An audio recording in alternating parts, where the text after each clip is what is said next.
నెల్లూరు జిల్లా సర్వేపల్లి నియోజకవర్గంలో ముత్తుకూరు మండల కేంద్రంలో పోలీసులు శనివారం ఆకస్మిక తనిఖీలు చేపట్టారు. Krishnapatnam circle CI Ravinayak, SI Srinivas Reddy సిబ్బందితో కలిసి తనిఖీలు నిర్వహించారు. మండల కేంద్రంలోని లాడ్జీలు, ఆర్టీసీ బస్టాండ్ రద్దీ ప్రాంతాల్లో అనుమానిత వ్యక్తులను క్షుణ్ణంగా పరిశీలించారు. లాడ్జీలలో రికార్డులను పరిశీలించి రూముల్లో ఉన్న వారిని ఆధార్ కార్డులు, కంపెనీ గుర్తింపు కార్డులను సీఐ రవినాయక్ పరిశీలించారు. అనుమానిత వ్యక్తులు ఉంటే తమకు సమాచారం అందించాలని లాడ్జీ సిబ్బందికి ఆదేశించారు. ఈ సందర్భంగా ఆయన మాట్లాడుతూ లాడ్జీలలో తనిఖీలు నిర్వహించామని, అసాంఘిక కార్యకలాపాలకు పాల్పడితే కఠిన చర్యలు తీసుకుంటామని తెలిపారు.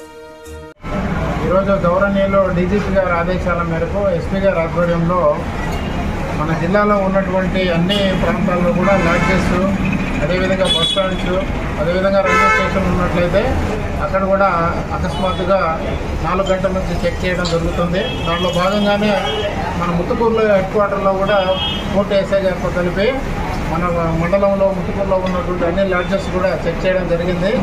ఇక్కడ ఎటువంటి ఇల్లీగల్ యాక్టివిటీస్ లేవు కాబట్టి ఎటువంటి ఇల్లీగల్ పరమైన వ్యక్తులు కానీ వస్తువులు కానీ ఇక్కడేం దొరకలేదు. ఎట్టి పరిస్థితుల్లో ఇల్లీగల్ వ్యవహారాలు నడిస్తే మాత్రము కఠినంగా చట్టపరమైన యాక్షన్ తీసుకోవడం జరుగుతుంది. Thank you.